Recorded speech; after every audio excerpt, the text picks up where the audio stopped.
অথবা উম, তেল মানে জ্বালানি, অথবা হচ্ছে যাত্রী নিয়ে যাতায়াত করে। সুতরাং এটার অবশ্যই ইকোনমিক্যাল একটা গুরুত্ব তো থাকতেই হবে। যখন আমরা এই গুরুত্বগুলো বুঝবো, মানে এই প্রত্যেকটা প্রণালীর পলিটিক্যাল এবং ইকোনমিক্যাল গুরুত্ব যখন আমরা বুঝবো, তখন বিশ্ব ব্যবস্থা নিয়ে বাস্তবমুখী জ্ঞান অর্জন করতে পারবো আমরা। আর এই যে বাস্তবমুখী জ্ঞান আহ, আমরা অর্জন করলাম বা আপনি অর্জন করতে পারবেন, তা দিয়ে আপনি আন্তর্জাতিক এবং বাংলাদেশ বিষয়াবলী চমৎকারভাবে বিশ্লেষণ করতে পারবেন। যখন আপনি বাস্তবধর্মী ভাবে বিশ্লেষণ করতে সক্ষম হবেন, তখন স্বাভাবিকভাবেই হচ্ছে প্রতিযোগিতামূলক যে পরীক্ষাগুলো অংশগ্রহণ করবেন, তখন আপনাকে অন্যদের থেকে সামনে একটু হলেও এগিয়ে রাখবে আপনার এই বাস্তবধর্মী বিশ্লেষণ ক্ষমতা। এই কারণে প্রণালী নিয়ে আমি চেষ্টা করছি যে আহ, আমরা যে পড়াশোনাটা করব সেটা যেন বাস্তবধর্মী হয়। শুধু যে প্রণালী কোথায় অবস্থিত, কোন দেশকে পৃথক করছে, কোন কোন জলসীমাকে সংযুক্ত করছে, এইটা না, ওই প্রণালীটার সমুদ্র পথে গুরুত্ব, একটা হচ্ছে ইকোনমিক্যাল এবং আরেকটা হচ্ছে অবস্থানগত পলিটিক্যাল, তার যে গুরুত্ব সেটা আমরা বোঝার চেষ্টা করব। তো আপনারা সবাই একটা ওয়েবসাইট দেখতে পাচ্ছেন, তাই না? সবাই কি দেখতে পাচ্ছেন ওয়েবসাইটটা? যে তীর দেখতে চিহ্ন পাচ্ছি। লাল সবুজ নীল এগুলা। জি জি জি। আপনারা সবাই যখন আপনাদের হচ্ছে ক্রোমে, গুগল ক্রোমে বা যে কোনো ইয়াতে যে সার্চ দিবেন যে marintraffic.com, marintraffic.com দিয়ে সার্চ দিলে এইরকম আপনারা একটা লাইভ সাইট দেখতে পাবেন। এটা হচ্ছে যে যে সমুদ্র পথে যে সব জাহাজগুলো চলাচল করে সেটার হচ্ছে লাইভ ট্র্যাকিং দেখায়, মানে কোন জাহাজ কোথায় অবস্থান করছে। এখানে দেখেন যে তীর চিহ্ন একটা হচ্ছে লাল, মানে তীর যে সব চিহ্নগুলো, ছোট ছোট তীর চিহ্ন দেখতে পাচ্ছেন, প্রত্যেকটাই হচ্ছে এক একটা জাহাজ। সেই জাহাজগুলো কিন্তু বর্তমানে এখন যেখানে দেখাচ্ছে ম্যাপের, সেখানেই কিন্তু আছে। এগুলো হচ্ছে লাইভ ট্র্যাকিং দেখাচ্ছে, লাইভ অবস্থান দেখাচ্ছে জাহাজের। রেড কালারের যে তীর চিহ্নগুলো আমরা দেখতে পাচ্ছি, এই জাহাজগুলা হচ্ছে ওয়েল ট্যাঙ্কার। ওয়েল ট্যাঙ্কার মানে এখানে তেল অথবা পেট্রোলিয়াম নিয়ে যাওয়া হচ্ছে এই জাহাজগুলানে। যেগুলো হচ্ছে সবুজ, সবুজও কিন্তু অনেক। এই সবুজগুলো হচ্ছে কার্গো ভেসেল। কার্গো ভেসেল হচ্ছে যেসব জাহাজ পণ্য নিয়ে যাতায়াত করে, সেগুলো হচ্ছে কার্গো ভেসেল। আর অল্প কিছু আমরা দেখতে পাচ্ছি আহ নীল কালারের, ব্লু কালারের, হালকা ব্লু এবং ব্লু, এগুলো দুইটার মধ্যে একটু পার্থক্য আছে, কিন্তু দুইটাই হচ্ছে আপনার যেসব জাহাজ হচ্ছে যাত্রীবাহী জাহাজ, সেগুলোই। যাত্রীবাহী জাহাজের মধ্যে আরো ক্যাটাগরি আছে, এই কারণে হালকা ডিপ অন্য একটু কালার দিয়েছে অনেকগুলাতে। তো ব্লু টাইপ যেগুলো সেগুলো হচ্ছে আহ যাত্রী বহন করে, যাত্রীবাহী জাহাজ। তাহলে আমরা তিন ক্যাটাগরি দেখলাম, একটা হচ্ছে সবুজ, সবুজটা হচ্ছে কার্গো ভেসেল, রেড গুলা ওয়েল ট্যাঙ্কার, আর বাকিগুলা মোটামুটি ভাবে সবগুলাই হচ্ছে যাত্রীদের নিয়ে যাতায়াত করে। এবং আমরা দেখতে পাচ্ছি যে হাজার হাজার হাজার হাজার জাহাজ বর্তমানে যে সমুদ্র আছে, সমুদ্রে যাতায়াত করছে। তো এরা কিন্তু নির্দিষ্ট মানে সব পথ দিয়ে যাতায়াত করে না। যে ওয়েবসাইট দেখে বোঝা যায় যে জাহাজ আসলে কোন কোন পথে চলাচল করে, মানে জাহাজের একটা নির্দিষ্ট চলাচলের পথ আছে। রোড যেমন তৈরি করা হয় স্থলপথে যাতায়াতের জন্য, সেইভাবে সমুদ্র পথেরও নির্দিষ্ট পথ আছে। সব পথ দিয়ে যাতায়াত করা নিরাপদও না, সেই কারণে একটা নির্দিষ্ট পথ অবলম্বন করে জাহাজগুলো চলাচল করে। ঠিক তেমনি ভাবে আকাশ পথেও কিন্তু এইরকমই নির্দিষ্ট পথ আছে। তো আকাশ পথে এরকম লাইভ ট্র্যাকিং দেখা যায়, যে যেসব বিমান চলাচল করে আকাশে সেগুলোও দেখা যায়। ওইটারও আলাদা ওয়েবসাইট আছে। এভাবে এখন আমরা যেভাবে তীরচিহ্ন দিয়ে দেখতে পাচ্ছি জাহাজ, ওই রকম আকাশ পথে যখন আমরা দেখি, তখন ওই আকাশ পথেও এইরকম তীরচিহ্ন দিয়ে বিমানের অবস্থান লাইভ ট্র্যাকিং দেখায়। তো এখানে দেখেন যে এগুলোর উপরে টাচ করলে কিন্তু ওইটা সম্পর্কে ইনফরমেশন দেখা যায়। যে আমি একটার উপরে টাচ করলাম, ওটা দেখা যাচ্ছে এটাতে লেখা আছে হচ্ছে ফিশিং, দেখতে পাচ্ছেন? জি। মানে এই জাহাজটা হচ্ছে মৎস্য শিকার করে, মানে এই জাহাজগুলা। একটা সবুজে দেখি আমরা, এই যে এটার কিন্তু আবার অবস্থান দেখাচ্ছে যে কত দূরে আছে, এগুলো নিয়ে আরো ইনফরমেশন পাওয়া যাবে। একটা সবুজে দেখি, হ্যাঁ, এটা এটা কি লেখা আছে বলেন তো, এই জাহাজটা? Cargo fashion. কার্গো ভেসেল, মানে পণ্যবাহী জাহাজ এটা। এরকম করে প্রত্যেকটা জাহাজে যদি ক্লিক করা হয় তাহলে ওইটা দেখাবে যে এটা কি ধরনের হচ্ছে জাহাজ। তো যেটা বলছিলাম যে জাহাজগুলো হচ্ছে স্পেসিফিক কিছু পথ দিয়েই চলাচল করে। সব পথে যা যা আবার আরেকটা বিষয় যে সব জায়গাতে কিন্তু জাহাজের ডেনসিটিটা বেশি না, কোনো কোনো জায়গায় বেশি, কোনো কোনো জায়গায় কম। একটু আমরা জুম করি, জুম করে দেখি যে এই যে আমাদের বাংলাদেশ,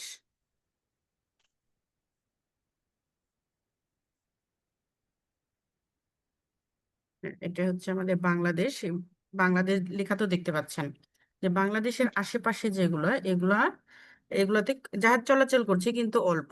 কিন্তু তার নিচ দিয়ে দেখেন, ইন্ডিয়ার নিচ দিয়ে শ্রীলঙ্কা আছে, শ্রীলঙ্কার নিচ দিয়ে যে এই যে এই পথটাই, এরপরে চায়না, এই সাইডটাই কিন্তু প্রচুর জাহাজ যাতায়াত করতেছে, তাই না? জি। হ্যাঁ, জাহাজের ডেনসিটিটা এই রাস্তায় অনেক বেশি। আমরা যখন হরমুজ প্রণালী পড়েছি, যে এই জায়গাটা হরমুজ প্রণালী, এই জায়গাটা কিসের জন্য বিখ্যাত? পারস্য উপসাগরের দেশগুলা, কারো কি মনে আছে?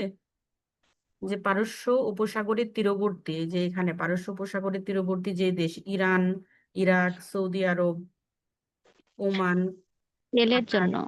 তেলের জন্য। হ্যাঁ, বিশ্বের এবং তেল বাণিজ্যের ফর্টি হ্যাঁ, পার্সেন্ট মেনটেন হয়। হ্যাঁ, তো এই যে আরেকটা হচ্ছে চায়না, চায়না থেকে দেখা যাচ্ছে যে একটা মানে একটা সিকুয়েন্স, যে লাল কালারের যে জাহাজগুলা, লাল কালারের জাহাজগুলা এই যে পারস্য উপসাগরের এখান থেকে বের হয়ে এসে পানামা খাল দিয়ে, চীন সাগর দিয়ে এই যে চীনের আশেপাশের বন্দরগুলোতে চলে যাচ্ছে। তো আমরা পড়েছিলাম না যে চীন হচ্ছে তার 90 থেকে 95% জ্বালানি চাহিদা মেটায় পারস্য উপসাগরের দেশ থেকে, জি। বিশেষ করে ইরান থেকে, তাই না? এটার হ্যাঁ। একটা আমরা বাস্তব চিত্র এখন কিন্তু দেখতে পাচ্ছি, যে যে লালগুলা হচ্ছে, হ্যাঁ, ওয়েল ট্যাঙ্কার তেল নিয়ে যায় বা জ্বালানি নিয়ে যায়। তো এই জ্বালানি, এবং আরেকটা বিষয় হচ্ছে যে চীনকে বলা হয় হচ্ছে বিশ্বের কারখানা, মানে এখানে হচ্ছে সব ধরনের পণ্য উৎপাদনের কারখানা এই চীন। তো চীন থেকে সবুজ, এই চীনের আশেপাশে কিন্তু প্রচুর পরিমাণে সবুজ জাহাজও আমরা দেখতে পাচ্ছি। তো চীন তাদের পণ্যগুলো উৎপাদন করে এবং এই জাহাজের মাধ্যমে কিন্তু বিভিন্ন বিশ্বে ছড়িয়ে দিচ্ছে, তাই না? জি। এই যে লাল যে আমরা দেখতে পাচ্ছিলাম লাল জাহাজগুলোর একটা সিকোয়েন্স, যে পারস্য উপসাগর থেকেই একটা নির্দিষ্ট পথে চীন সাগরে চলে যাচ্ছে। আবার চীন থেকে যে সবুজ জাহাজগুলা বের হয়ে আসছে পানামা খাল দিয়ে, শুধু পানামা খাল না, অনেকগুলো, আমরা যেহেতু পানামা খালটা পড়েছি, তো পানামা খাল দিয়ে বের হয়ে এসে কিন্তু নিচের দিকে একটা ডেনসিটি আমরা লক্ষ্য করছি জাহাজের, দেখতে পাচ্ছেন? জি ম্যাম। হুম। তো এই পথগুলা নিয়ে আজকে আলোচনা করব, যে পানামা খাল থেকে বের হয়ে এসে ইউরোপের দেশে, এই যে ইউরোপের দেশে চলে যাওয়া বা আফ্রিকার দেশে আসার জন্য যে পথগুলা ব্যবহার করব, সেই পথগুলাতে কিছু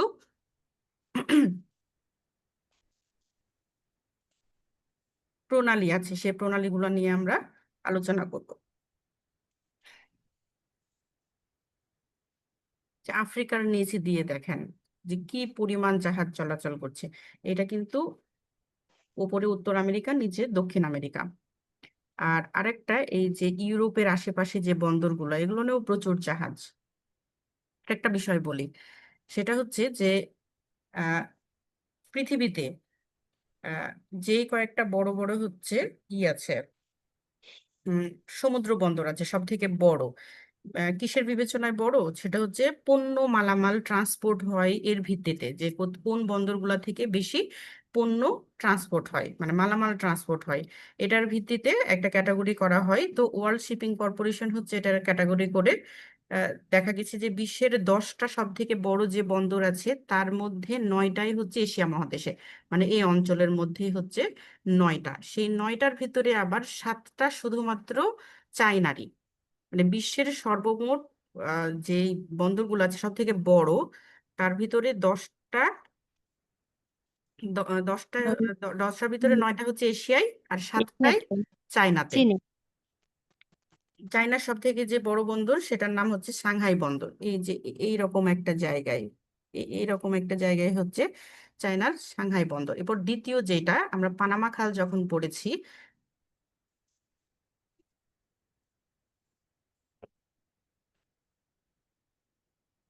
হুম, এই যে পানামা খাল, পানামা খালের এখানে মালয়েশিয়ার নিচেই একটা কি আছে, সিঙ্গাপুর আছে না, সিঙ্গাপুর, ওই সিঙ্গাপুরের নামে সিঙ্গাপুর পোর্ট। সেই সিঙ্গাপুর পোর্ট হচ্ছে দ্বিতীয় সর্বোচ্চ হচ্ছে বন্দর। তৃতীয় আবার কিন্তু চায়নার, ওটার নাম হচ্ছে নিংবো বন্দর। তো যেহেতু এই এলাকাতেই মোট মানে অনেক মোটামুটি ভাবে অনেকগুলা বন্দর, সুতরাং এখানের এর সাথে রিলেটেড এর আশেপাশে যাতায়াত করার জন্য জাহাজগুলো যেই যেই পথ অনুসরণ করে এবং এই পথগুলা চলাচলের ক্ষেত্রে যে কয়েকটা প্রণালী পার হতে হয় জাহাজগুলাকে, স্বাভাবিকভাবে সেই প্রণালীগুলা অবশ্যই অনেক গুরুত্বপূর্ণ হবে। তো আমরা এখন এই ওয়েবসাইটটা থেকে বের হব, চলে যাব আমরা লেকচারে। আপনারা কিন্তু এটা দেখবেন, সার্চ দিলেই পাবেন যে marintraffic.com, উপরে লেখা আছে marintraffic.com। এইটা সার্চ দিলেই আপনারা এই লাইভ ট্র্যাকিংটা দেখতে পাবেন।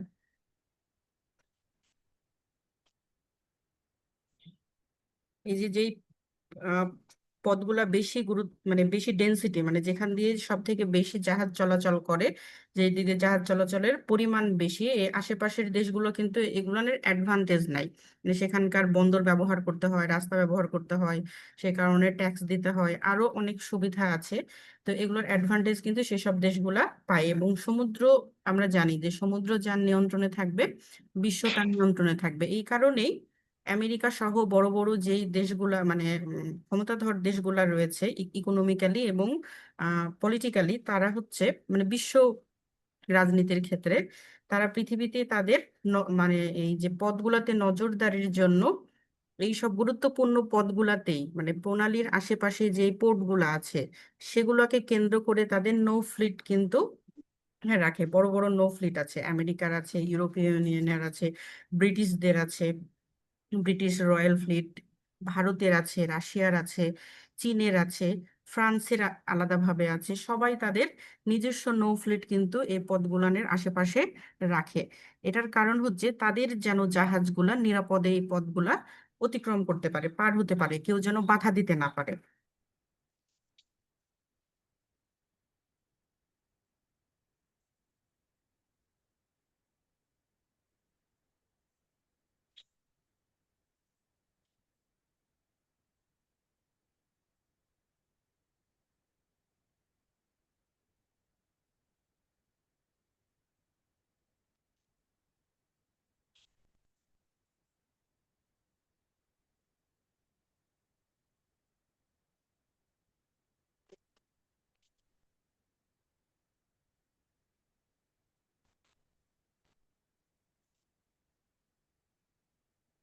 আমরা এই জায়গাটার কথা বলছিলাম যে দক্ষিণ চীন সাগরে এইখানে ছিল চীনের বা এই যে পূর্ব এশিয়া, দক্ষিণ পূর্ব এশিয়ার যে জাহাজগুলো, সেগুলো এই যে পানামা খাল দিয়ে এসে তারা এইরকম পথ দিয়ে হচ্ছে লোহিত সাগরের ভিতর দিয়ে, এখানে সুয়েজ ক্যানেল আছে, সুয়েজ ক্যানেল দিয়ে ভূমধ্য সাগরে প্রবেশ করে এবং ইউরোপের দেশগুলা রিচ করে।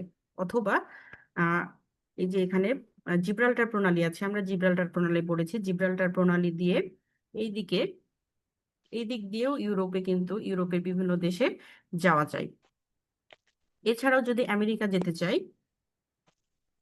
আমেরিকার দেশগুলোতেও এই জিব্রাল্টার প্রণালী দিয়ে চলে যাওয়া যায়। ঠিক আছে, এটা একটা পথ। এটার আবার আরেকটা পথ আছে, বিকল্প পথ আছে, সেটাই পানামা খাল দিয়ে এসেই, যদি এই সুয়েজ ক্যানেল ব্যবহার না করি, তাহলে এই দিক দিয়ে এসে পুরো আফ্রিকাটা ঘুরে ইউরোপের দেশে আসতে হবে, অথবা এই দিক দিয়ে আমেরিকাতে যাবে। মোটামুটি ভাবে এটা হচ্ছে মূল রাস্তা।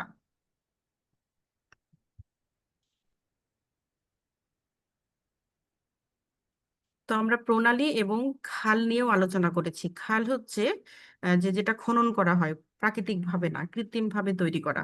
তো এইখানে যেটার কথা বলছিলাম যে সুয়েজ খাল, এই সুয়েজ খাল কিন্তু প্রথমে ছিল না, পরে তৈরি করা হয়েছে। যে যখন এই সুয়েজ খাল ছিল না, তখন কিন্তু এই যে পুরো আফ্রিকা ঘুরেই কিন্তু ভারত মহাসাগরের দেশগুলোতে প্রবেশ করতে হতো এইভাবে। ঠিক আছে।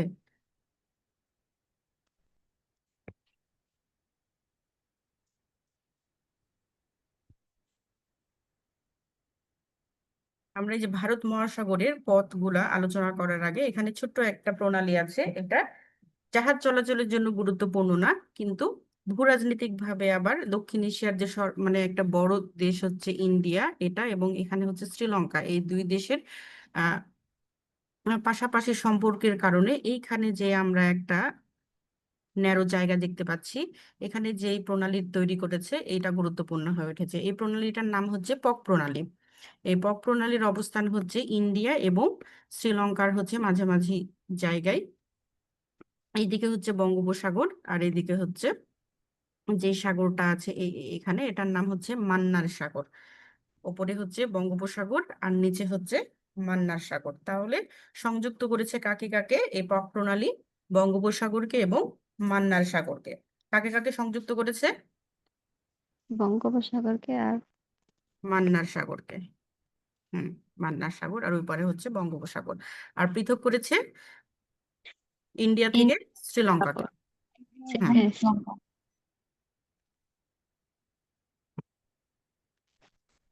নিচে যে অংশটা, এটা হচ্ছে ভারতের কিন্তু দক্ষিণ দক্ষিণ ভারতের অংশ। দক্ষিণ ভারতের অংশ ওই যে তামিলনাড়ু, তারপরে তেলেগু, এই যে ওই অঞ্চলগুলা, সাউথ ইন্ডিয়ান যে কান্ট্রি সেগুলা, এবং এই শ্রীলঙ্কার এবং ইন্ডিয়ার কাছাকাছি যে এটা, এই অঞ্চলে যারা বসবাস করে এরা হচ্ছে তামিল নামে পরিচিত। আবার এই দেশটা এই ইন্ডিয়ার এই রাজ্যটাও হচ্ছে তামিল। তো এদের ভাষাগত এবং কালচারাল, মানে ভাষাগত দিক থেকে লিঙ্গুইস্টিক এবং কালচারালি এদের অনেক জায়গাতেই হচ্ছে সিমিলারিটি আছে। এই অঞ্চলের নাগরিকরাও তামিল ল্যাঙ্গুয়েজেই কথা বলে। এই দুই অঞ্চল মিলিয়ে তারা একটা তামিল দেশ গঠন করার জন্য অনেক আগে থেকে তারা হচ্ছে চেষ্টা চালিয়ে যায়। 1975 সাল থেকে এখানে বিভিন্ন বিচ্ছিন্নতাবাদীরা কাজ করে। এই যে এই ইন্ডিয়ার তামিল এবং শ্রীলঙ্কার তামিল, এরা একত্রিত হয়ে একটা দেশ গঠন করার জন্য।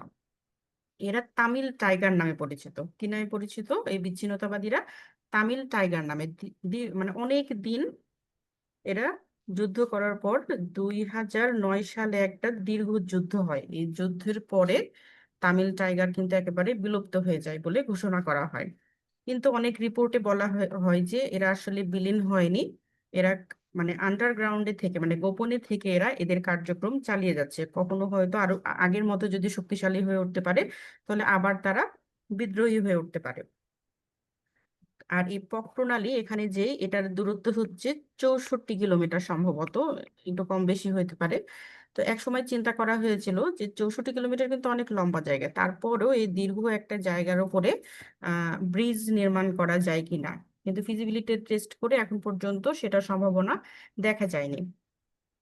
আর আলোর মুখ দেখেনি। আর তারপরে তো ঝামেলা আছেই, যে এই দুই দেশের মাঝে একটা উম, আহ, আহ, সেতু তৈরি করা মানে দুই দেশের মাঝে চলাচল আহ, বেশি তৈরি হবে।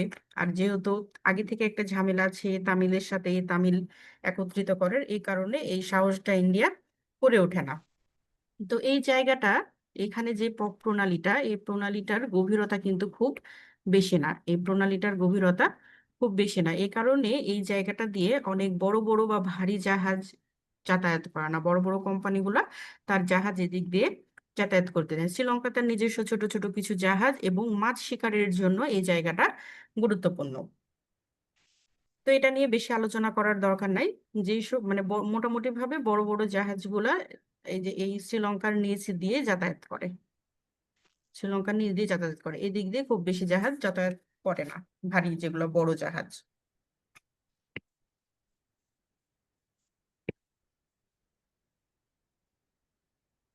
এরপরে আমরা আরেকটা যে প্রণালী নিয়ে আলোচনা করব, সেই প্রণালীটা নিয়ে আলোচনা করার আগে একটা বিষয় আমাদেরকে জানতে হবে। সেটা হচ্ছে, সেটার নাম হচ্ছে অন্তরীপ।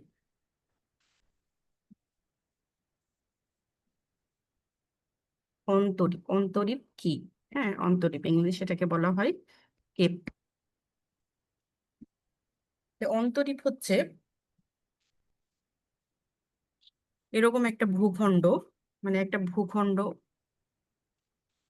ভূখণ্ড যার কোনো একটা সাইড হচ্ছে সমুদ্রের দিকে লেজের মতো হয়ে থাকবে। মানে একটা সাইড হচ্ছে লেজের মতো হয়ে বেঁকে থাকবে বা সোজা হয়ে থাকবে সমুদ্রের মধ্যে। তো এই যে অংশটা হচ্ছে সমুদ্রের দিকে লম্বা হয়ে চলে যাবে লেজের মতো, সেই অংশটাকে বলা হয় হচ্ছে অন্তরীপ।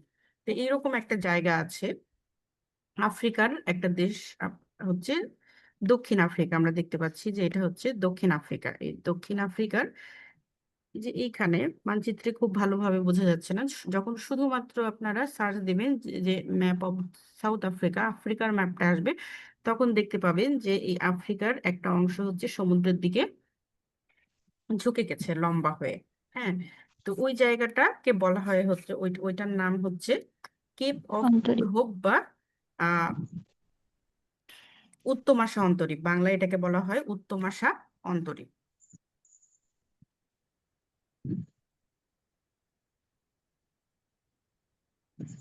অনেক অনেক বছর আগে যখন সুয়েজ ক্যানেল ছিল না, এই সুয়েজ ক্যানেল ছিল না, তখন কিন্তু যাতায়াতের জন্য এইটাই পথ ছিল, ভারত মহাসাগরে পৌঁছানোর জন্য এটাই পথ ছিল।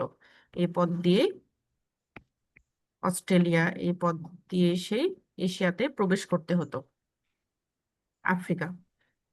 এই পথের দূরত্ব হচ্ছে 7,000 কিলোমিটার।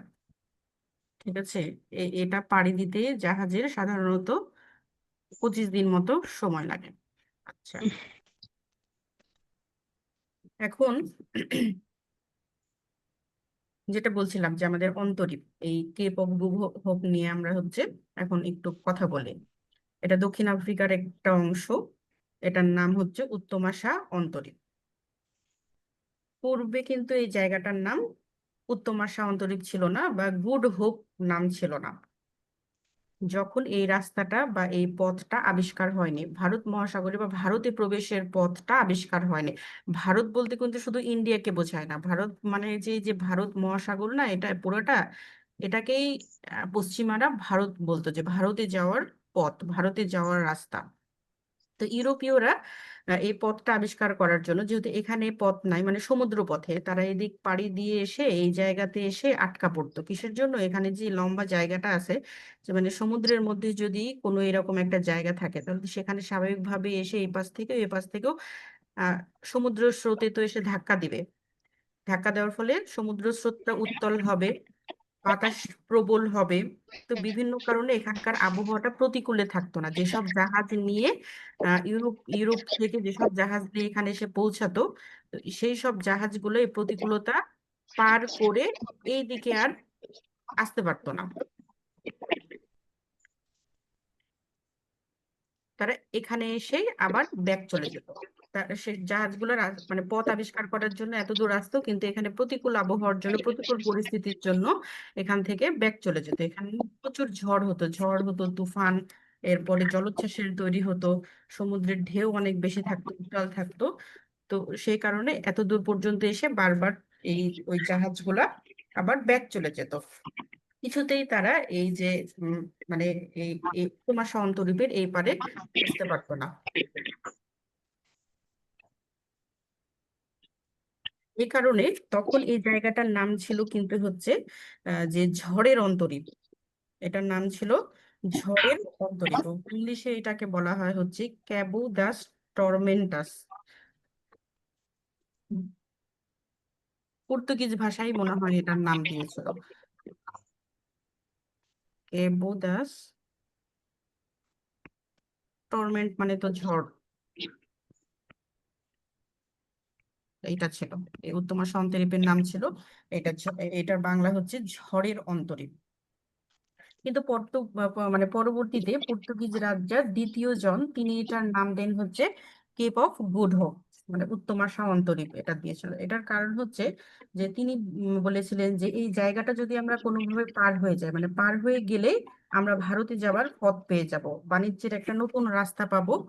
এটা একটা বিশাল আশার সঞ্চয় মানে সঞ্চার করবে, যেটা এতদিন ধরে তারা খুঁজছে। অর্থনৈতিক ভাবেও লাভবান হব। তাই এই অন্তরীপের নামকরণ তিনি করেন উত্তম আশা অন্তরীপ। পরবর্তীতে পর্তুগিজেরই একজন নাবিক, আমরা জানি সালটা হচ্ছে 1497 সাল। 1497 সালে ভাস্কো দা গামা নামের একজন নাবিক এই এই যে এখানে যে অন্তরীপটা আছে এটা পার হয়ে ভারতে আসার পথ আবিষ্কার করে। তো সেই তখন থেকে এই অন্তরীপের নাম হচ্ছে কেপ অফ গুড হোপ। তো কেপ অফ গুড হোপ এই জায়গাটা পাড়ি দিয়ে ভারতে আসার জন্য যে এই যে এরকম একটা জায়গায় যে প্রণালী পার হতে যাচ্ছে, এই প্রণালীর নাম হচ্ছে মোজাম্বিক প্রণালী। কি নাম এই প্রণালীর? মোজাম্মেল। এই প্রণালীর নাম হচ্ছে মোজাম্বিক প্রণালী। সবাই কি ক্লাসে ঘুমিয়ে গেছে? একজনই না রিপ্লাই ম্যাম। দেয়, আর কেউ রিপ্লাই দেয় না। না ম্যাম, আছি। আর বাকিগুলা?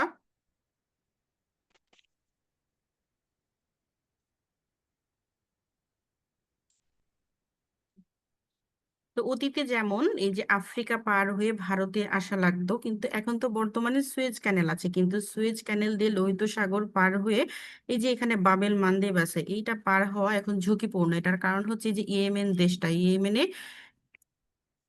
হুতি, এই হুতিরা হচ্ছে আহ, এখানে প্রবলেম ক্রিয়েট করছে। তারা মানে আহ, এই হুতি বিদ্রোহীরা কি করছে, যে ভিতরে লাগাতার ভাবে বিভিন্ন জাহাজ আক্রমণ করছে। আহ, এর কারণে বড় বড় জাহাজ কোম্পানিগুলো এই লোহিত সাগর দিয়ে যাতায়াত করতে চাচ্ছে না। তারা উত্তম আশা অন্তরীপ দিয়েই এই আফ্রিকা পার হয়ে এসে মোজাম্বিক প্রণালী দিয়ে ভারত মহাসাগরে প্রবেশ করে, বিভিন্ন দেশে যায়। এই কারণে বর্তমান সময়ে আবার হচ্ছে মোজাম্বিক প্রণালী গুরুত্বপূর্ণ হয়ে উঠেছে। এই মোজাম্বিক প্রণালী গুরুত্বপূর্ণ হয়ে ওঠার আর একটা কারণ আছে, সেটা হচ্ছে যে এই যে আচ্ছা, মোজাম্বিক প্রণালীটার বর্ণনা আগে দেই। হ্যাঁ, মোজাম্বিক প্রণালী যেটার কথা বলছি সেটা হচ্ছে এই যে এখানে, এই যে এখানে যে পথ খুব বেশি ন্যারো না, তারপরেও এই পথটার নাম হচ্ছে মোজাম্বিক প্রণালী। এই মোজাম্বিক প্রণালী আফ্রিকার দিকে যে দেশটা, এটার নাম হচ্ছে মোজাম্বিক। এবং আরেকটা হচ্ছে আফ্রিকার পাশে ডান পাশে ভারত মহাসাগরে একটা দ্বীপ রাষ্ট্র দেখতে পাচ্ছি, এটার নাম হচ্ছে মাদাগাস্কার। মাদাগাস্কার এবং মোজাম্বিকের মাঝখান দিয়ে যে প্রণালীটা চলে গেছে, যে পথটা চলে গেছে, এটার নামই হচ্ছে মোজাম্বিক প্রণালী। এই মোজাম্বিক প্রণালীর এই পাশেও হচ্ছে ভারত মহাসাগর, এই পাশেও হচ্ছে ভারত মহাসাগর, মানে ভারত মহাসাগরের সাথেই সংযুক্ত হয়েছে এই প্রণালীটা। এই প্রণালীটা পৃথক করেছে, প্রশ্ন আসলে এই পৃথক করেছে এটাই আসবে, যে কোন কোন দেশকে পৃথক করেছে মোজাম্বিক প্রণালী। মোজাম্বিককে মাদাগাস্কারের সাথে পৃথক করেছে।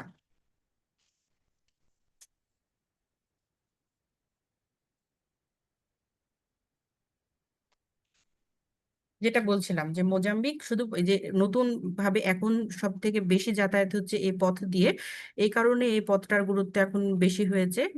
কারণ হচ্ছে এই সুয়েজ ক্যানেল দিয়ে এই রাস্তাটা দিয়ে এখন বেশি জাহাজ চলাচল করছে না, বড় বড় কোম্পানিগুলো তাদের জাহাজের দিক দিয়ে যাতায়াত করতে দিচ্ছে না। তো শুধুমাত্র কিন্তু এই প্রণালী মানে এই মোজাম্বিক দিয়ে যে জাহাজ চলাচল করে তা না, এটার নিচ দিয়েও চলাচল করে, মানে এই যে মাদাগাস্কারের পাশ দিয়েও জাহাজ চলাচল করে, কিন্তু মোজাম্বিক প্রণালীটা দিয়ে বেশি চলাচল করে। আর এই যে মোজাম্বিক দেশটার কথা বললাম, এই মোজাম্বিক দেশে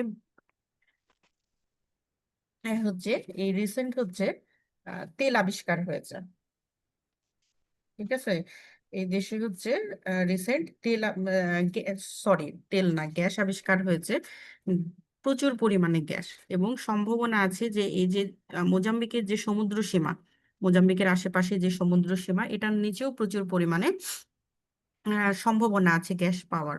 তো এই কারণে বড় বড় যে জায়ান্ট কোম্পানিগুলা, হ্যাঁ, তেল গ্যাস উত্তোলন করে যারা, তারা প্রচুর পরিমাণে ইনভেস্ট করছে, কারণ এখানে ইনভেস্ট করলে প্রচুর লাভ আছে। যে এটার কারণেও এই মোজাম্বিকের আশেপাশে সমুদ্র এবং মোজাম্বিক এটা গুরুত্বপূর্ণ।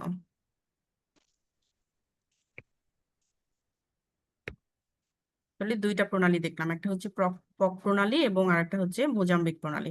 পক প্রণালী কাকে কাকে পৃথক করেছিল, কেউ একজন বলেন? ইন্ডিয়া আর সিঙ্গাপুর। ভারত আর ইন্ডিয়া এবং শ্রীলঙ্কা। শ্রীলঙ্কাকে। আর সংযুক্ত করেছে কাকে কাকে?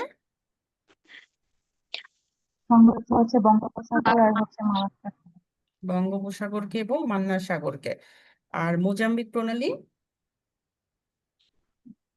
পৃথক করেছে কাকে কাকে? মোজাম্বিক আর মাদাগাস্কার। মোজাম্বিক আর মাদাগাস্কারকে। হ্যাঁ, মাদাগাস্কার, এই দেশটার নাম হচ্ছে মাদাগাস্কার। এখন যদি বলি মাদাগাস্কার এই এই জায়গাটা কোন মহাসাগরে অবস্থিত? ভারত মহাসাগর ম্যাম। কোথায়?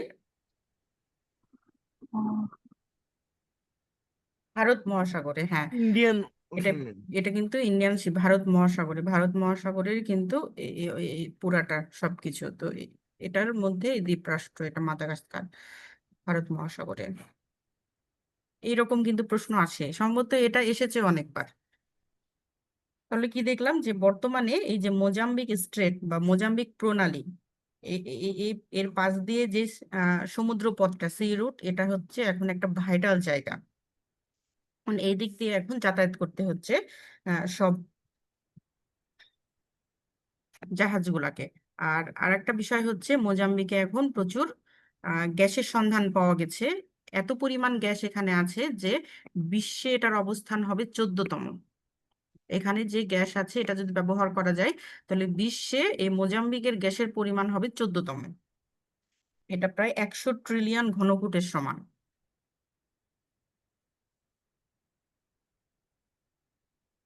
তো এই পথ দিয়ে যে এই যে কেপ অফ গুড হোপ পার হয়ে আমরা কোথায় কোথায় যেতে পারি? প্রথমত আমরা যেতে পারবো হচ্ছে ইউরোপের দেশে। এই যে এখান থেকে জিব্রাল্টার প্রণালী দিয়ে এই দেশগুলোনে আমরা প্রবেশ করতে পারবো। এরপরে এই দিক দিয়ে এসে এখানে এই যে যুক্তরাজ্যের পাশ দিয়ে এখান দিয়ে একটা রাস্তা আছে, এখান থেকে এসে এই দিকে যে পথগুলো আছে এটা দিয়ে এখানে একটা সাগর আছে বড়, বাল্টিক সাগর এটার নাম। বাল্টিক সাগরের তীরবর্তীও অনেকগুলা গুরুত্বপূর্ণ সি পোর্ট আছে। তার মধ্যে হচ্ছে রাশিয়ার আছে। প্রত্যেকটা এখানে যে দেশগুলো আছে প্রত্যেকটারই হচ্ছে বড় বড় সি পোর্ট।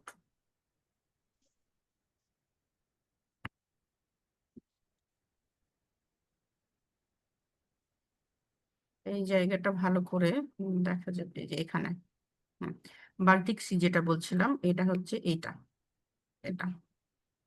তো এখানে আশেপাশে কি দেশ আছে? রাশিয়া আছে, রাশিয়ার এই যে অংশটা সমুদ্রের সাথে আছে বাল্টিক সাগর। ফিনল্যান্ড আছে, সুইডেন আছে, এস্তোনিয়া, লাটভিয়া, লিথুয়ানিয়া, রাশিয়া, এই দেশগুলা কিন্তু এখানে আছে। সেন্ট পিটার্সবার্গের নাম পোল্যান্ড কি শুনেছেন? হুম। এই বাল্টিক সাগরের তীরবর্তী? বাল্টিক বাল্টিক সাগর মানে পোল্যান্ড কি ম্যাম বাল্টিক সাগরের বুঝতে তীরবর্তী পারছি না দেশ? কথা। হ্যাঁ, এই যে পোল্যান্ড, পোল্যান্ডের সাথেও আছে। ম্যাম তাহলে ইভেন জার্মানি, জার্মানি তো তাহলে ম্যাম বাল্টিক সাগরের তীরবর্তী দেশ হতে পারে জার্মানি। একটু ক্লিয়ার করে বলেন, আমার কথা কি ক্লিয়ার শোনা যায়? আমি কিন্তু কারো কথা ক্লিয়ারলি শুনতে জি পাচ্ছি না। ম্যাম, যে আপনার আপনার কথা কথা আমি শোনা যায় বুঝতে ম্যাম। পারছি। আচ্ছা, একজন একজন বলেন। ম্যাম বলছিলাম যে যদি আপনার পোল্যান্ড, রাশিয়া, লিথুনিয়া বা আপনার লাটভিয়া, এস্তোনিয়া এগুলো যদি বাল্টিক সাগরের দেশ, ইভেন সুইডেন যদি হয়, হুম। সেক্ষেত্রে জার্মানিও তো বাল্টিক সাগরের তীরবর্তী দেশ হওয়ার কথা। আচ্ছা, এইদিকে এসে ছোট হয়ে গেছে তো এখন। আমাদেরকে যদি আমরা মানচিত্রটা বুঝি এবং আমরা দেখতে পাচ্ছি কিছু অংশ আছে, ঠিক আছে, আমরা যখন বইগুলোতে দেখব তখন দেখবেন যে জার্মানি নাই, ঠিক আছে। জার্মানি কিন্তু নাই, জার্মানিকে ধরা হয় এই যে নর্থ সি আছে না, এখানে এদের পোর্ট আছে, এখানেই কিন্তু এদের হচ্ছে জার্মানির যে বড় বড় আহ জার্মানির হচ্ছে যে শিপমেন্ট। পোর্ট যেটা, হ্যাঁ, সেটা কিন্তু নর্থ সি এর সাথে কানেক্টেড। কিন্তু যদি প্রশ্নে আসেই যে বাল্টিক সাগরের তীরবর্তী দেশ, কিন্তু এখানে যেগুলো আছে কেউ নাই, শুধুমাত্র জার্মানির নাম দিয়েছে। তাহলে যদি এশিয়ার কোনো দেশের নাম দিয়ে দিল, তিনটা জার্মানির নাম দিল, তাহলে আপনি কোনটার অ্যান্সার দিবেন? জার্মানি। তখন হ্যাঁ, এগুলো হচ্ছে কমন জার্মানি। সেন্স। হ্যাঁ, ঠিক আছে। এরকম জি। কিন্তু প্রশ্ন এসেছে এর আগে। ম্যাম বিশেষ সেক্ষেত্রে করে যখন আপনি হচ্ছে নবম গ্রেডের কোনো পরীক্ষা দিতে যাবেন, তারপরে বিসিএস এর পরীক্ষা কিছু কিছু যখন কঠিন করতে চাই তখন এই ধরনের প্রশ্নগুলা দেয়। ম্যাম এক্ষেত্রে ডেনমার্ককে আমি তো তাহলে নর্থ সি এর অংশ ধরবো, বাল্টিক না। ডেনমার্ক কারণ আমরা ডেনমার্কের যে ভূতাত্ত্বিক অবস্থান সেই অবস্থান যদি দেখি সেক্ষেত্রে হুম। জার্মানি এবং ডেনমার্ক হ্যাঁ ইভেন হ্যাঁ হ্যাঁ হ্যাঁ হ্যাঁ সুইডেন একই সাথে। হ্যাঁ হ্যাঁ। আমরা যখন পড়বো বাল্টিক জি সাগরের দেশ বলতে Sweden, Finland, Russia, Estonia, Latvia, হ্যাঁ লিথুনিয়া। রাশিয়া, আবার এটা এটা একটা অংশ আছে, পোল্যান্ড, এগুলোই পড়বো। বাল্টিক সাগরের তীরবর্তী দেশ আমাদের পড়তে হবে। বইয়ে দেখবেন যে টপিকে আছে যে বাল্টিক সাগরের তীরবর্তী দেশ। তো এখানে আমি যেটা বলছিলাম যে বাল্টিক সাগরের তীরবর্তী যে সকল দেশ আছে, যে রাশিয়া রাশিয়া আছে না, এই রাশিয়ার হচ্ছে একটা বড় বন্দর কিন্তু আছে এখানে, সেন্ট পিটার্সবার্গ যে বন্দর, এটার নাম তো শুনেছেন, সেন্ট পিটার্সবার্গ, এই বন্দরটা কিন্তু এখানেই। এটা অনেক বড় বন্দর রাশিয়ার। তাহলে এত বড় একটা বন্দর, এই বন্দর থেকে যে সকল হচ্ছে জাহাজ যাতায়াত করে, তারা এই যে পথ দিয়ে সেই দিক দিয়ে সেই দিক দিয়ে যায়, তাহলে এই পথটা অবশ্যই গুরুত্বপূর্ণ। ঠিক আছে। জি আরেকটা আছে, আমি দেখাই যে এখানে যে নেদারল্যান্ড দেখতে পাচ্ছেন, জি নেদারল্যান্ড দেখা যায়। জি ম্যাম। হুম। নেদারল্যান্ডে একটা বন্দর আছে, সে বন্দরের নাম কি? সব থেকে বড় বন্দর কিন্তু এটা ইউরোপের। নেদারল্যান্ডে এই বন্দরটা হচ্ছে ইউরোপের, এই যে এটা হচ্ছে বন্দর। নেদারল্যান্ড হচ্ছে এই বন্দরটা নেদারল্যান্ডের পুরা ইউরোপের সব থেকে বড় বন্দর। এটা কিন্তু অনেক সময় বলা হয় যে এই যে স্থলপথে, এই বন্দর থেকে নেমে স্থলপথে ইউরোপের প্রবেশ পথ বলা হয় এটাকে, গেটওয়ে টু ইউরোপ। রটারডাম নাম শুনেননি? Rotterdam, yes yes. রটারডাম বন্দর। মাথায় আসতেছিল না, চেষ্টা হ্যাঁ করতেছি। হ্যাঁ, রটারডাম বন্দর রটারডাম। এটা। এই বন্দর ইউরোপের সব থেকে বড় বন্দর। 500 মিলিয়ন টনেরও বেশি হচ্ছে পণ্য আদান প্রদান করা হয়, মানে এখান থেকে ইউরোপের সব দেশে চলে যায় মোটামুটি ভাবে। আর এই সব যে আমি মূলত এই বন্দর টন্দর এগুলো আমি বলছি আলোচনা করার জন্য, এখানে আর একটা পথ আছে, মানে আমরা তো প্রণালী নিয়ে আলোচনা করছি, যে এগুলো নিয়ে প্রবেশ করতে হলে একটা প্রণালী অতিক্রম করে আসতে হবে।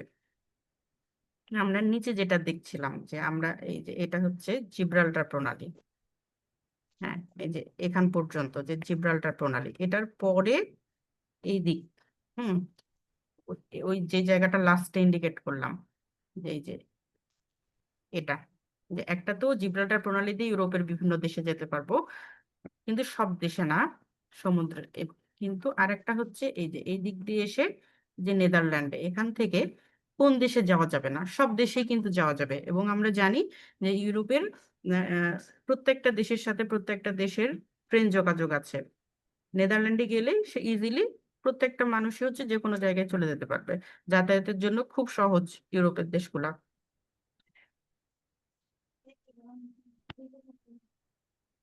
এই জায়গাতে একটা সংকীর্ণ পথ দেখতে পাচ্ছি না? বুঝলেন। হ্যাঁ, এটা একটা প্রণালী, এই প্রণালীটা পার হয়েই কিন্তু আমাকে এদিকে আসতে হচ্ছে, নেদারল্যান্ডের বন্দর বলা হোক, জার্মানির বন্দর, অথবা এই যে বাল্টিক সাগরে প্রবেশ করা, সবকিছুই আমাকে এই পথটা পাড়ি দিলে আমি এইদিকে আসতে পারবো, অথবা এই দিক থেকে যখন যে সব জাহাজ আসবে আমাকে বের হয়ে ইউরোপে, ইউরোপ থেকে বের হয়ে এশিয়া বা আফ্রিকায় যেতে হলে আমাকে এই দিক দিয়েই বের হতে হবে। এটা হচ্ছে ইংলিশ চ্যানেল, এবং এখানে যে প্রণালীটা, চিকন যে ন্যারো পথটা, সেটার নাম হচ্ছে ডোভার প্রণালী। ডোভার প্রণালীর কথা গত ক্লাসে আমি লাস্টে একটু বলেছিলাম, বেশি বলিনি। তো এই এখানে যে ন্যারো জায়গাটা আমরা দেখতে পাচ্ছি, এটার নাম হচ্ছে ডোভার প্রণালী। উপরে লেখা আছে ইউকে, এবং নিচে হচ্ছে এই পাশে এই জায়গাটা হচ্ছে ফ্রান্সের অংশ। তাহলে ফ্রান্স এবং ইউকে কে, মানে ব্রিটেনকে পৃথক করেছে হচ্ছে এই ডোভার প্রণালী। ব্রিটেনের এই জায়গাটার নাম হচ্ছে ডোভার। ডোভারের নাম অনুসারে প্রণালীর নামকরণ করা হয়েছে ডোভার প্রণালী। ঠিক আছে। তাহলে ডোভার প্রণালীর এক পাশে আছে ব্রিটেন, আর এক পাশে আছে ফ্রান্স। ফ্রান্স। হ্যাঁ, মানে ইংল্যান্ড, এক পাশে ইংল্যান্ড আর এক পাশে হচ্ছে ফ্রান্স। এবং এই পাশে লেখা আছে নর্থ সি, কি আছে? নর্থ সি বা উত্তর সাগর। আর এইদিকে কি লেখা আছে? English channel. তাহলে কানেক্ট করেছে কাকে কাকে? ম্যাম নর্থ সি আর আটলান্টিক। এবং ইংলিশ আটলান্টিক। চ্যানেলকে হচ্ছে কানেক্ট করেছে, পৃথক করেছে ইউকে কে এবং ফ্রান্সকে। ঠিক আছে, এই ডোভার প্রণালী। মানে ডোভার প্রণালী এই ম্যাম ইউরোপের ম্যাম হ্যাঁ একটা বিষয় জানার ছিল, সেটা হচ্ছে ইংলিশ চ্যানেলটা কি আটলান্টিকের অংশ না? হ্যাঁ হ্যাঁ, অংশ তো। তাহলে সেক্ষেত্রে কি আমরা ইংলিশ চ্যানেলকে তো সেটা নর্থ সি একসাথে করছে, আটলান্টিকের অংশ। তাহলে নর্থ সি, আচ্ছা নর্থ সি এবং ইংলিশ চ্যানেল দুটাই কি আটলান্টিকের অংশ নাকি ম্যাম? যদি ইংলিশ চ্যানেল না থাকে, আটলান্টিক থাকে, তাহলে আটলান্টিক দিতে হবে। জি। একসাথে দুইটা দিবে না। জি ম্যাম। হুম।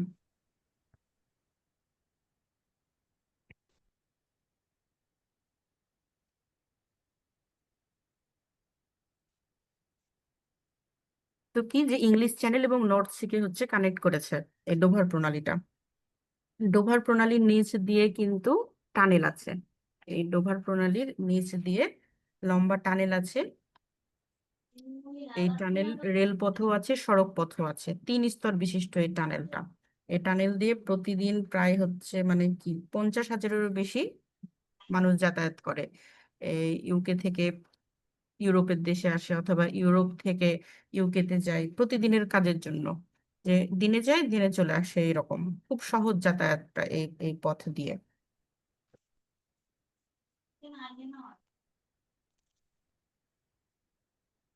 তো এই ডোভার প্রণালী তো বুঝলাম। এখন এর ডোভার প্রণালীর পাশে যেটার নাম আমরা দেখছি যে ইংলিশ চ্যানেল, আমরা তো পড়ছি হচ্ছে কি পড়ছি, প্রণালী।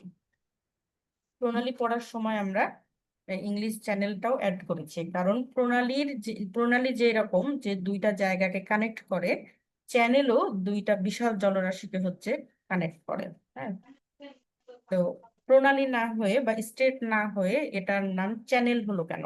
কেউ বলতে পারবে? কারো আইডিয়া আছে? মানে এর আগে পড়েছে কেউ যে চ্যানেল কেন এটাকে বলা হয়? এটাও না হচ্ছে ম্যাম, জলরাশিকেই কিন্তু সংযুক্ত করে। না ম্যাম। মনে নাই? এর আগের ক্লাসে মনে হয় এক লাইনে আমি বলেছিলাম একটু। আমরা প্রণালীতে কি দেখি যে একটা সংকীর্ণ জলপথ, সেই জলপথটা বৃহৎ কোনো জলরাশি, দুইটা জলরাশিকে হচ্ছে সংযুক্ত করবে। তো এইরকম এই চ্যানেলও হচ্ছে এরকম যে দুইটা বিশাল জলরাশির মধ্যে সংযোগ স্থাপন করবে। কিন্তু এখানে একটা কিন্তু আছে। প্রণালীটা হয় মানে এই প্রণালীটা আমরা কি দেখি যে এই এই যে ভূমি, এইদিকে হচ্ছে ভূমি, এইদিকে বড় জলরাশি এটা। হ্যাঁ, এই জায়গাটা খুব বেশি প্রশস্ত হয় না, মানে অল্প একটু জায়গা, এটা পার হয়ে গেলে আমরা বড় হচ্ছে একটা জলরাশি পেয়ে যাই। কিন্তু চ্যানেলটা হচ্ছে তুলনামূলকভাবে প্রণালীর থেকে প্রশস্ত হবে। পাশাপাশি এখানে দুইটাই আছে, তো উদাহরণটা বুঝতে পারবেন যে এই যে ক্যানেল, এখানে হচ্ছে এই যে এটা, এই স্ট্রেটটা দেখেন মানে প্রণালীটা দেখেন, এবং এই চ্যানেলটা দেখেন। চ্যানেলটা এই যে এইরকম পুরাটা জায়গা মিলেই হচ্ছে চ্যানেল, তাহলে এটা একটু প্রশস্ত জায়গা না, বড়। চ্যানেল হবে একটু প্রশস্ত, এটাও প্রাকৃতিক। খালের মতো হচ্ছে কিন্তু এটা খনন করা না, এটাও প্রাকৃতিক। প্রণালী এবং চ্যানেল একই, শুধু চ্যানেলটা হবে প্রশস্ত অনেক জায়গা জুড়ে, একটা নালা।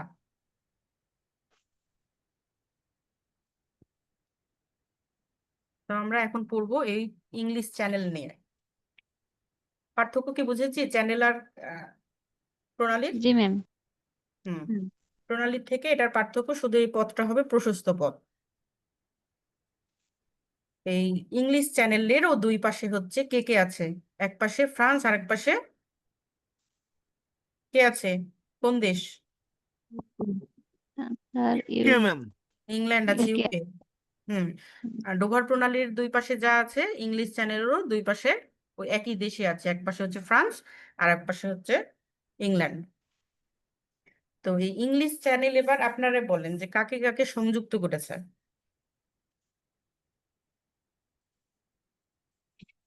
ইউকে আর ফ্রান্সকে। সংযুক্ত, পৃথক করেছে সংযুক্ত তো করেছে ফ্রান্স আর ম্যাম আটলান্টিক সাগর আর ইংলিশ নর্থ চ্যানেল সি। এবং নর্থ সি, ইংলিশ চ্যানেল এবং এই নর্থ সি। পাশে আছে নর্থ সি আর এই পাশে এই যে আটলান্টিক সাগর। আটলান্টিক। হুম। মানচিত্র ধরে ধরে কি কারণে পড়বেন? এই যে ব্যাখ্যা করে করে বিশ্লেষণ করে করে কার পাশে কি আছে এগুলো দেখলে অনেক কিছু কমন পড়বে না, কিন্তু আপনি আপনার কমন সেন্স দিয়ে উত্তরগুলা করতে পারবেন। এই জন্য মানচিত্র বোঝাটা খুবই জরুরি। একটু ভাবেন তো যে আমরা কিন্তু প্রণালী পড়ছি কয়েকটা ক্লাস থেকে, শুধু প্রণালীই পড়ছি, কিন্তু কি শুধু প্রণালীর নামই শিখেছি আর কিছু শিখিনি? প্রণালী ছাড়া অন্য কিছু শিখিনি? জি ম্যাম। কি কি সেগুলা?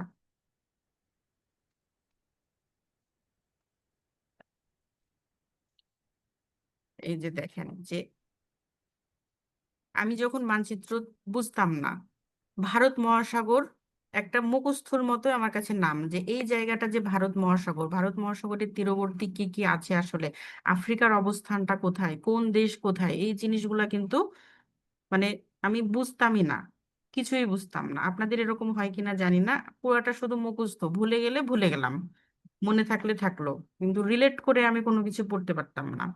ভূমধ্যসাগর যে কোন জায়গায়, এর আশেপাশে কি আছে এটাই জানতাম না, যে এক পাশে হচ্ছে আফ্রিকা আর ভূমধ্যসাগর পুরোটাই রিলেটেড হচ্ছে এই যে ইউরোপের সাথে।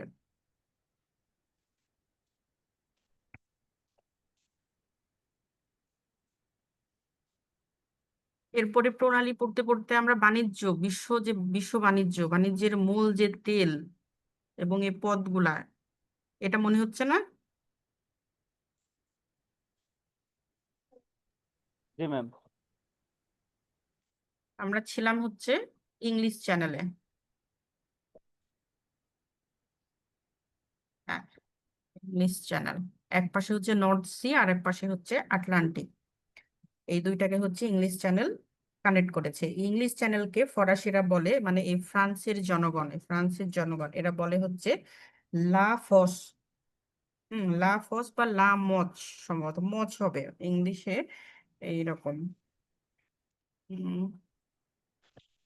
MANCH, এটা লাম মচ, এইরকম হচ্ছে লাম মচ নামে এই ইংলিশ চ্যানেলটাকে ফরাসিরা এটার নাম দেয়। এটার মানে হচ্ছে দা স্লিভ। স্লিভ মানে কি? স্লিভ মানে হচ্ছে জামার হাতা, শার্টের যে হাতা, এই হাতাটাকে বলা হয় স্লিভ। তো এই জায়গাটাকে তুলনা করা হয় হাতের শার্টের হাতার সাথে, এই কারণে এরা এর নাম দিয়েছে হচ্ছে লামজ, আর যার ইংলিশে ট্রান্সলেট করলে হয় দ্য স্লিভ। ঠিক আছে, কোটের হাতা বা শার্টের হাতা, মানে হাতের মতো করে হচ্ছে এই জায়গাটাকে আবৃত করে রাখার কারণে এই চ্যানেল দ্বারা। এটার দৈর্ঘ্য, এই চ্যানেলের দৈর্ঘ্য হচ্ছে 560 কিলোমিটার, এবং প্রস্থ অনেক প্রস্থ, প্রস্থ থাকার কারণে এটা হচ্ছে চ্যানেল 150 মিটার। ইংলিশ চ্যানেলের সর্বনিম্ন প্রস্থের জায়গাটা হচ্ছে, সর্বনিম্ন যে প্রস্থ সেটার জায়গাটা হচ্ছে এই যে ডোভার প্রণালী। এগুলো নিয়ে কিন্তু অনেক বড় প্রস্থে, এইদিকে এদিক সব থেকে সর্বনিম্ন হচ্ছে ডোভার প্রণালীর এই জায়গাটা। ইংলিশ চ্যানেল পাড়ি দেবার জন্য সাঁতারুরা, মানে ইংলিশ বলে না যে আমরা পড়ি না যে ইংলিশ চ্যানেল পাড়ি দিয়েছে, কিছুদিন পর পর দেখি নিউজ আসে, যেন একটা বাঙালিও কিন্তু ইংলিশ চ্যানেল পাড়ি দিয়েছে। আপনারা যখন সাধারণ জ্ঞান মুখস্থ করেন তখন একজনের নাম পড়ি আমরা, যে একটা বাঙালি হচ্ছে ইংলিশ চ্যানেল পাড়ি দিয়েছে। নাম কেউ জানেন? ইংলিশ নামটা চ্যানেল পাড়ি দেওয়া প্রথম নামটা বাঙালি? এই মুহূর্তে মনে পড়তেছে না ম্যাম, এটা কিন্তু পড়েছি। পড়েছেন তো, এটা তো মনে আছে। জি ম্যাম, পড়েছি এটা। তো আমি বলি নামটা, দেখেন চিনেন কিনা। ব্রজেন দাস। হ্যাঁ, ব্রজন দাস এটা। ব্রজেন দাস না? হ্যাঁ, ব্রজন দাস এটা ঠিক আছে। তো ইংলিশ চ্যানেল পাড়ি দেবা মানে এই যে এই যেগুলো বেশি দূরত্ব, এগুলো তো অনেক কঠিন হয়ে যায়, এই কারণে সব থেকে সর্বনিম্ন যে দূরত্ব এখানে, এই দূরত্বটা পাড়ি দেয়।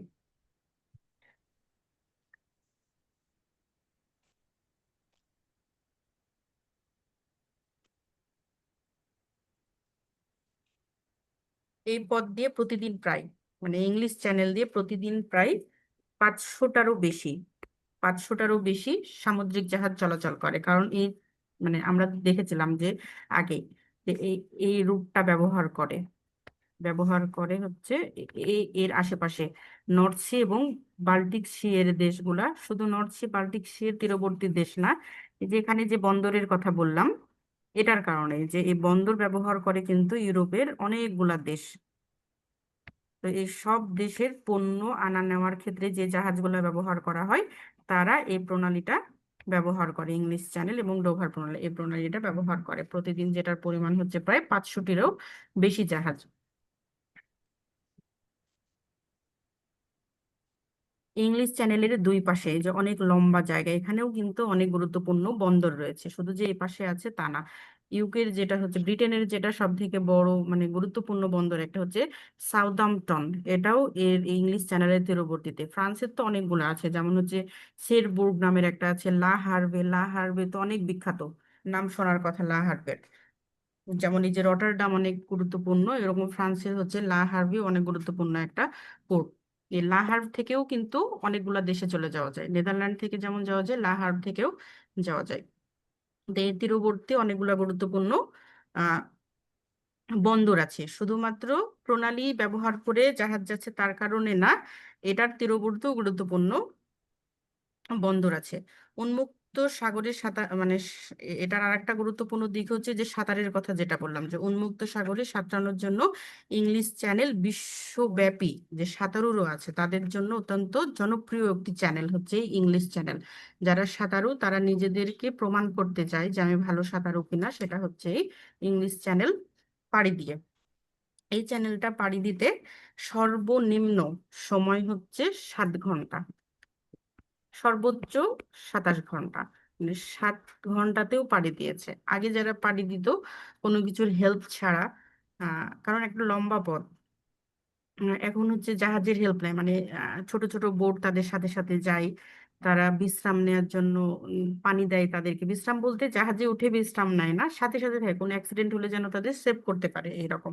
কিন্তু আগে এরকম সুযোগ ছিল না। তো সর্বনিম্ন সময় হচ্ছে 7 ঘন্টা, যারা রেস্ট কম নেয় এবং দ্রুত সাঁতরাতে পারে, এবং 7 ঘন্টা থেকে 27 ঘন্টা পর্যন্ত এই পথটা পাড়ি দিতে সময় লাগে। সর্বপ্রথম হচ্ছে এই পথটা পাড়ি দেয় 1875 সালে। 1875 সালে ম্যাথিউ ওয়েব নামের একজন ক্যাপ্টেন, ম্যাথিউ ওয়েব অনেক হচ্ছে যে বিখ্যাত, মানে ওই এই ক্যাপ্টেন অনেক কিছুর সাথে রিলেটেড, উনি অনেক সমুদ্র পথ নিয়ে এবং সাঁতারুদের নিয়ে বইও লিখেছে ম্যাথিউ ওয়েব।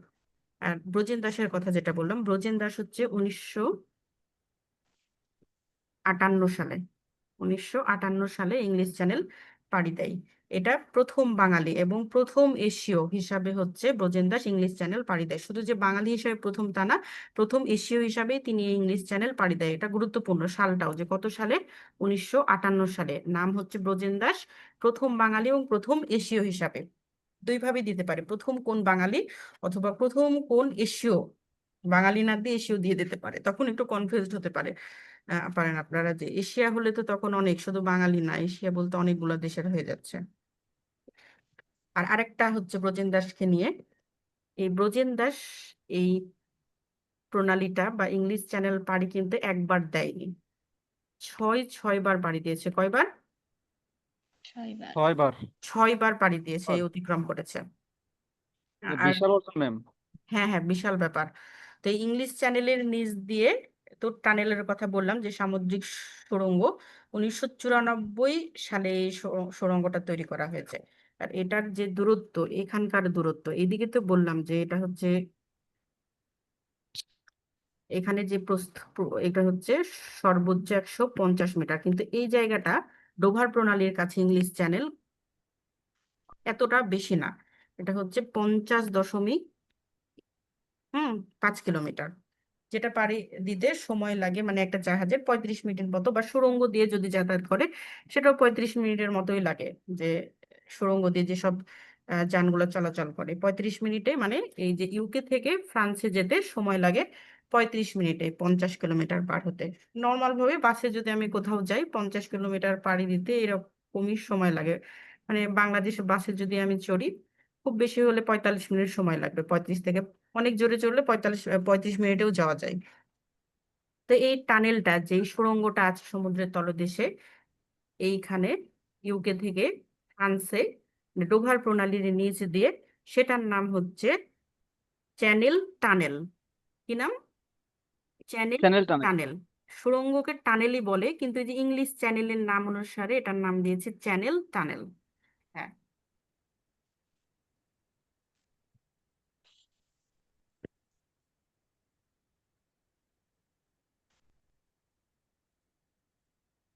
আমি একটু গত ক্লাসের ইয়াতে যাই, আমাকে একজন বলছিল যে গত ক্লাসে একজনের হয়তো আহ, বুঝতে একটু সমস্যা হয়েছিল ক্লাসের লেকচার গুলা বা প্রণালী গুলা, যেহেতু আমরা রিপিট করব না আর, তো যদি সেই ক্লাসে থাকে কোন জায়গায় প্রবলেম হয়েছিল একটু যদি বলেন, আমি একটু বোঝানোর চেষ্টা করব। আজকে তার আগে বলেন যে আজকে যতটুকু বলেছি আপনারা কি বুঝতে পেরেছেন, মানে ভালো লেগেছে? জি ম্যাম। হ্যাঁ, ম্যাম আজকে সমস্যা হয়নি বুঝতে? জি না। আপনি কি আছেন যার ক্লাস লেকচার বুঝতে একটু অসুবিধা হয়েছিল কোনো একটা জায়গায় হয়তো? তাহলে আমি বুঝিয়ে দেওয়ার চেষ্টা করতাম। গত ক্লাসে আমরা বলেছিলাম এই যে বাবেল মানদেব প্রণালী নিয়ে, আর কোন প্রণালী আমার ঠিক মনে পড়ছে, ও জিব্রাল্টার প্রণালী। আর তুর্কির এখানে যেটা আছে তুরস্ককে পৃথক করেছে, একটা হচ্ছে প্রথমে এখানে একটা, আর এইখানে একটা, বসপরাস প্রণালী আর দার্দানেলিস প্রণালী। আজকে ক্লাসে যারা আছেন এই যে এখানে যেটা বাবেল মানদেব প্রণালী, এটা জিব্রাল্টার প্রণালী, আর এই যে এই দুই প্রণালী, এই চারটা প্রণালী নিয়ে সমস্যা ছিল কি কোনো জায়গায় বুঝিয়ে দিব?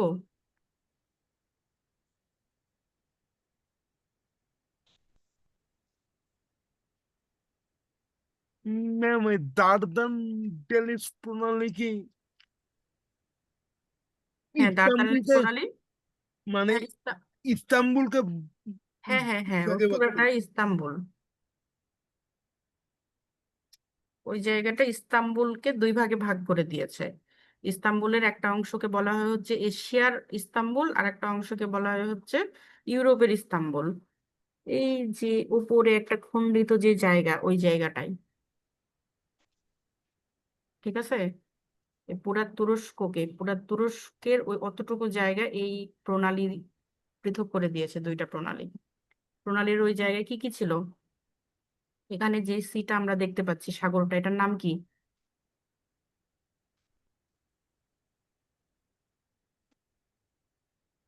মনে নাই?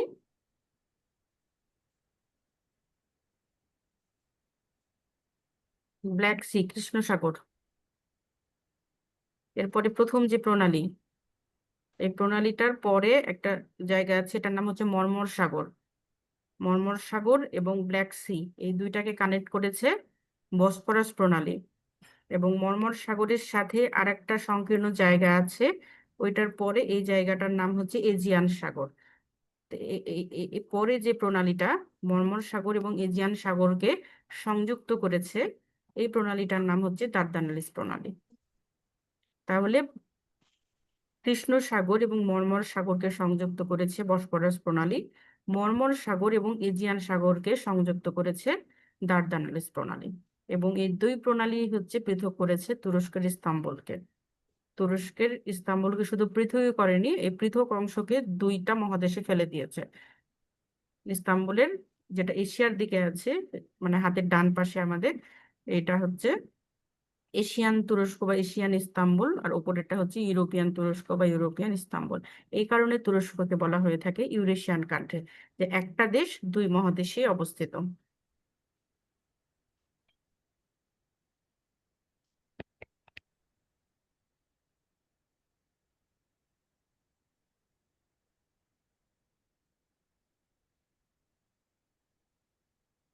বেশিরভাগ প্রণালীর উপর দিয়ে ব্রিজ দেওয়া সম্ভব হয়নি, কিন্তু এই তুরস্কতেই হচ্ছে এই প্রত্যেকটা প্রণালী দিয়ে, যে এখানে যে দার্দানালিস এই বসফরাস প্রণালী আছে এবং দার্দানালিস প্রণালী আছে, এই দুই প্রণালীর উপর দিয়ে হচ্ছে মানে ইস্তাম্বুলের দুই পাশকে কানেক্ট করা হয়েছে।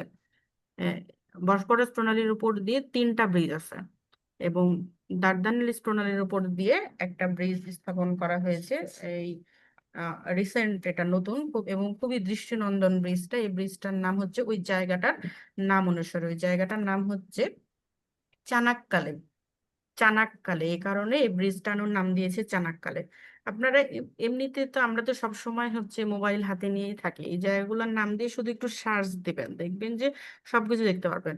তুরস্ক খুবই সুন্দর একটা দেশ, এবং এই যে এখানে এই বসফরাস প্রণালী, এই বসফরাস প্রণালীর দুই পাশে খুবই সুন্দর জায়গা, মানে আধুনিক শহর গড়ে তুলেছে এই বসপরাস প্রণালীকে কেন্দ্র করে তুরস্ক। এই জায়গাগুলো দেখলে মনে মনে ইচ্ছা হবে যে কোনো একটা সময় যেন আমি তুরস্কে যেতে পারি ঘোরার জন্য।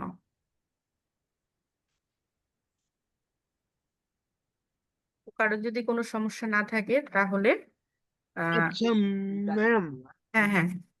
মানে সাগর, মহাসাগর, উপসাগর এগুলোর ইংরেজি নাম নিয়ে একটু সমস্যা হয় তো। ইংরেজি আপনি নাম কি, নিয়ে সমস্যা? হ্যাঁ হ্যাঁ, যেমন ভূমধ্য সাগর বা কৃষ্ণ সাগর। ও, আমি তো যখন বলি তখন তো দুইটাই বলি, যেমন হচ্ছে এটা যে ব্ল্যাক সি বললাম, আবার কৃষ্ণ সাগর বললাম। এটা যখন আর বলি ম্যাম, সাথে সাথে বলে দিই এটা হচ্ছে রেড সি, লোহিত সাগর, এইরকম মনে রাখতে হবে অথবা নোট করে নিতে হবে। ওই মানে উপসাগর তো বে না গালফ? হ্যাঁ, গালফ। আচ্ছা, এগুলো নিয়ে আমি হচ্ছে বিস্তারিত ক্লাস নিব। আমাদের সাগর মহাসাগরের ক্লাস আছে, যে কোন সাগরের পাশে, যে দক্ষিণ চীন সাগরের তীরবর্তী দেশ, সাগর কাকে বলে। ঠিক আছে, এগুলো সব নিয়ে আমি আলাদা ক্লাস, ওগুলোরও আলাদা সিকোয়েন্স অনুযায়ী ক্লাস আছে, এগুলো নিয়ে চিন্তার কোনো দরকার নাই। যে সাগর কোনটা, উপসাগর কোনটা, কোনটার পাশে হচ্ছে কতগুলো দেশ থাকবে, কোনটার সাইজ দেখে আমরা তখন বলে দিতে পারবো এটা সাগর নাকি উপসাগর। ঠিক আছে। Okay ma'am.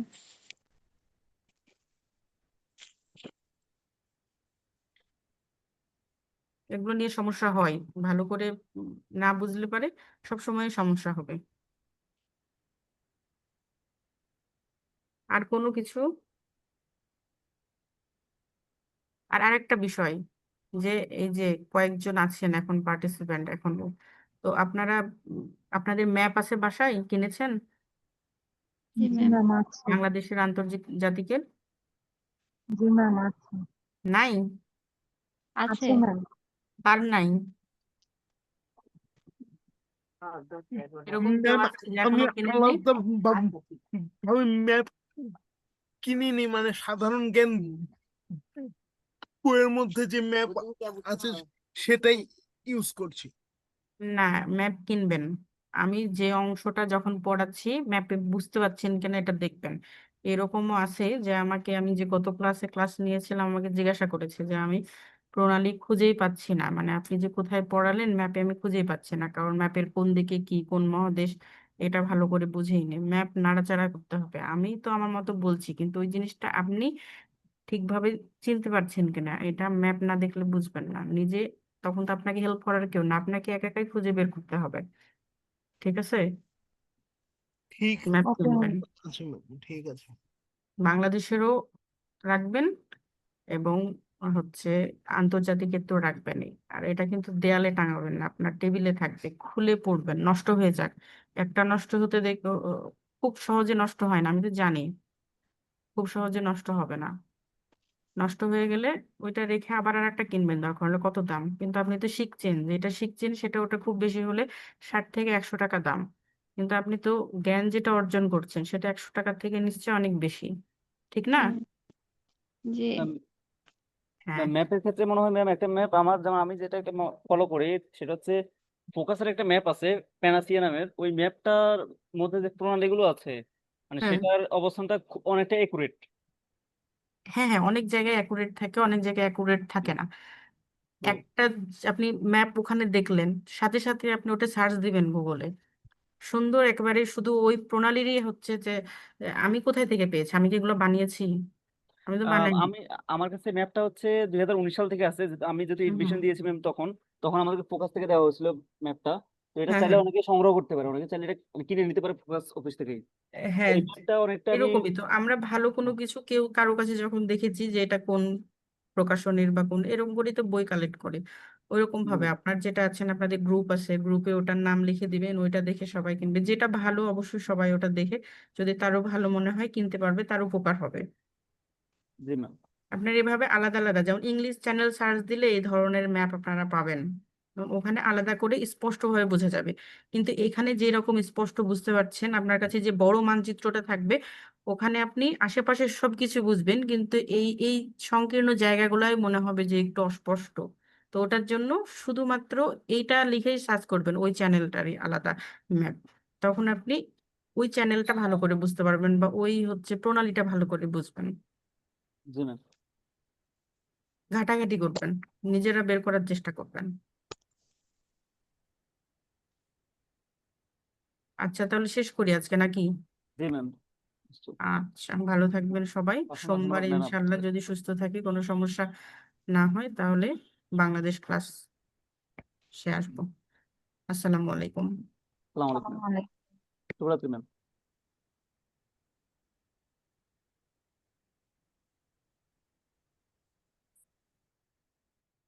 Hello.